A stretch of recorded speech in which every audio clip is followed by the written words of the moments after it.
So now I know people listening, right? You know, okay, we've done it. We've done it for a month. We've done it for a summer. You've been doing this on and off for a decade. Yep. How do you afford it? I've worked along the way. I've probably worked 6.5, 7 years of the decade, doing anything from bar work to pruning a vineyard in Australia. I worked on a boat in Israel. Certainly have never used the university degree. They've all been wonderful lifestyle jobs, the type of job where if you're tired and fed up, it's pretty easy to pack up and go. And I kind of looked at it as every day that I could save was another day I could travel at the other end. I wasn't really concerned about making big dollars. It was just enough food, to keep going. accommodation, a little bit of spending money, and to keep me away from here. And your family? Well, I had a great family. That was one reason why I didn't want to go. But they could see how unhappy I was before I left, how this velvet rut was draining me. So they were 100% behind my travels. I don't think they expected me to be away for as long as I did.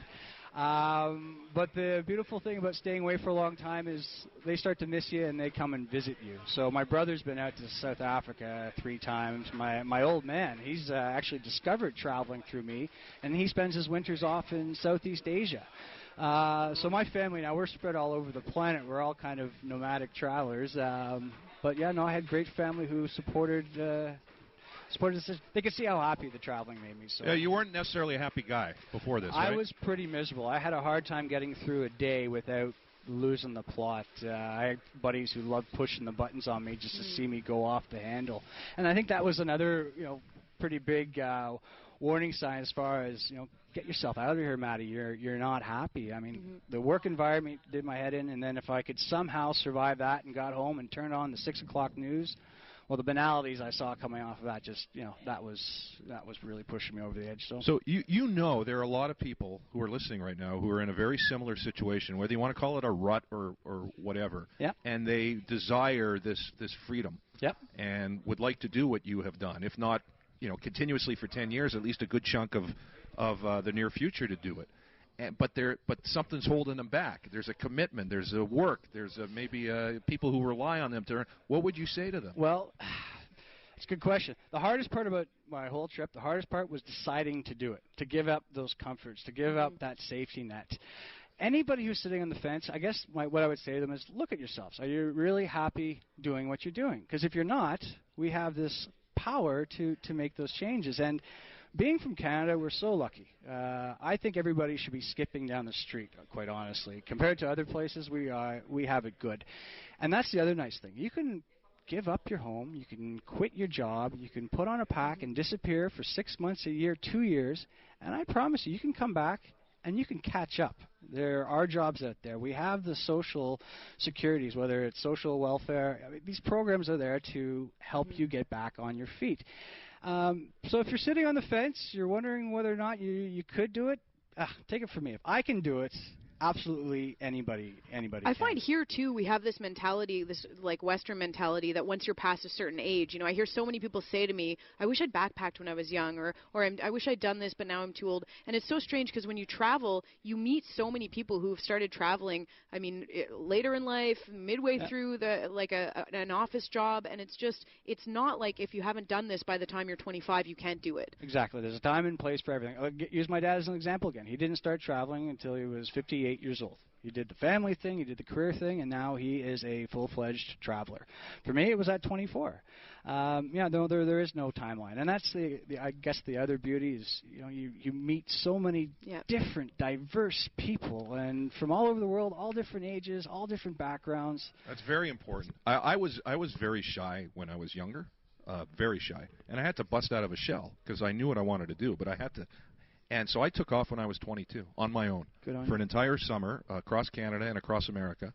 And the people that I met, what you write about in the book is how people who live in the same apartment complex for 20 years or even on a block in a house, very often they'll move or you'll move without ever having a single in-depth conversation with the people who are right next to you. Very true. And yet the people that you meet when you're traveling, there's a bond there that exists forever. Yep. You could go a decade without seeing them.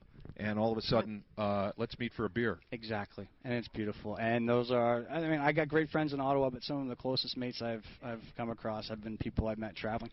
You share one thing in common. You've decided to give up your comfort zone, and go visit somewhere new. And from there, a relationship can build. And you mentioned something about traveling alone. You really do have to talk to other people, and that's the best thing. It's not a chore. It's one of the pleasures of we traveling. share a planet. We do. What was the place that was most difficult for you? Because for me, it was Greece was the first place I went where I was somewhere where they had like a different alphabet. You know, where you're looking for something. Yeah. It's like, well, what does it say? And it's like, what do you mean? What does it say? It says like 3 upside down W backwards squiggly. I don't know. Like I can't read this. I would say Israel, and that would be one of the reasons. It was one of the first places I went where I felt completely illiterate. I didn't know what was on the signs. I didn't understand anything. But Israel was a tough country to travel in. There's a lot of tension. You know, basically you have 6 million people surrounded by 90 million who more or less don't want them there. And there's this. I mean, I went to Israel by myself initially. I was going to meet friends there, and when I first arrived by myself, I found it very difficult to strike up conversations. There was a certain element of, okay, we got to watch ourselves from outsiders. When my friends arrived and they introduced me, well, I was in the circle, and it was a completely different place. The hospitality I received was phenomenal. Israel was draining. Cambodia was another country that was very, very draining. Beautiful. The friendliest people I've ever come across, but every single person you talk to has had a tragic life where they've been affected by the Khmer Rouge. At least one, if not more, people in their family have been murdered. And I found after a month in that country, going through the killing fields, I was emotionally drained. That was a tough country to travel. And what was the one spot so far, as you said you haven't been to South America yet, the one spot so far that you just felt, and I think I know the answer because I read the book, that you felt such a deep connection with, that it was, you know, deeply spiritual and physically beautiful at the same time?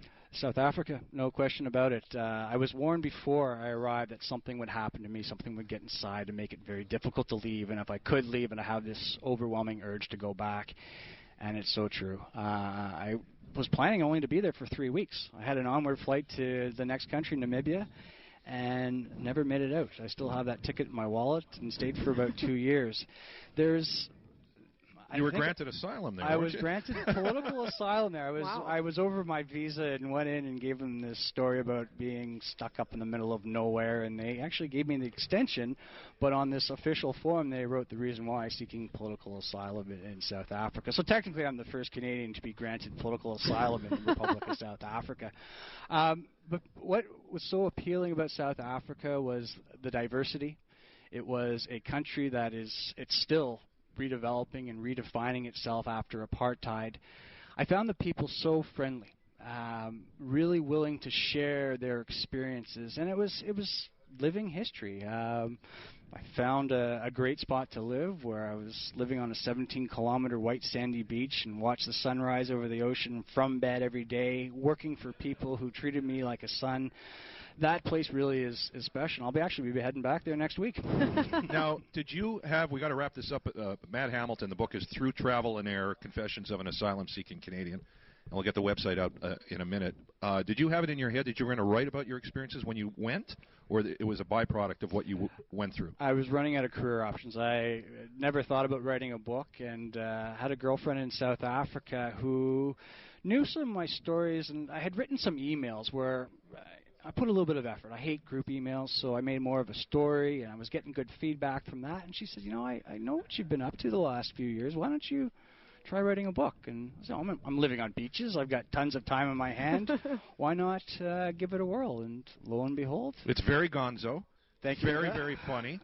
There is sex and drugs and rock and roll and mayhem and death, destruction, a little bit and of beauty. It's a great chronicle. It's Matt. life on the road. And the website again, which is constantly updated. Yep, constantly updated. MadMattiesWorld.com. I got tons of information there, or where I'm going to be, whether it's interviews or readings, whatnot. Information about book number 2, which will be out in the spring. And you can get the book on the site. And right? you get the book on the site. It's available at Chapters, Amazon. Google Matt Hamilton and Through Travel and Error, and you'll have a smorgasbord of options. So keep it going. Thanks for stopping by. Hey, here. thanks for having me. My it's pleasure. great talking with you. Matt Hamilton, Through Travel and Error, Confessions of an Asylum-Seeking Canadian.